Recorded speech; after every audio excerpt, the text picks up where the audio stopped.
I hate people যারা পায়রা দেখে খেতে দিয়ে ভাবে খুব পুণ্যের কাজ করছে, তাদের জন্যই আজকে আমার টেরেস ব্যালকনির এই অবস্থা। এই একটাই মাত্র পাখি যে আশেপাশে যতই গাছপালা যাই থাকুক না কেন এসে ঠিক বিল্ডিংয়েই বাসা বাঁধবে। আর আমাদের এখানে তোমরা দেখতেই পাচ্ছ গাছের কোনো কমি নেই, কিন্তু এরা বিল্ডিংয়েই থাকে, গাছে থাকে না। তো যাই হোক, কি আর করা যাবে, আমি ট্রাই করি এভরিডে একটুখানি নিজে ক্লিন করার, বাট কোনো উইকেন্ড না হলে আমি প্রন্টো থেকে লোক ডাকিয়ে ক্লিন করিয়ে নিই। এই বাড়িতে শিফট করার সময় আমি ছোটোখাটো জিনিস আলাদা করে বক্সে করে সুন্দর করে প্যাক করে রেখেছিলাম যাতে খুঁজে পাই। কিন্তু এই বক্সটা যেটা গ্রিডে লাগানোর আমার জিনিসগুলো ছিল, এটা অনেক দিন ধরে খুঁজে পাচ্ছিলাম না। আজকে এটাকে পেলাম আর গ্রিডটাকে সুন্দর করে সাজিয়ে নিয়েছি। আজকে লাঞ্চে ছিল খুব সিম্পল ভাত, ডাল, ভেন্ডি ভাজা আর পাবদা মাছের ঝাল সর্ষে দিয়ে, যেটা আমার খুব টেস্টি লাগে। আজকে সারাদিন ওয়ার্কআউট করা হয়নি, বাট বিকেলে হাঁটতে গেছিলাম and I completed my 5K steps for the day.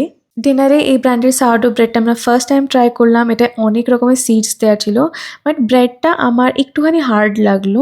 তো ডিনারে ছিল sourdough bread with guacamole and chicken thighs. This is one of my favourite combination. And that's it for today. ভিডিওটা ভালো লাগলে লাইক করে দিও। I will see you guys tomorrow. By.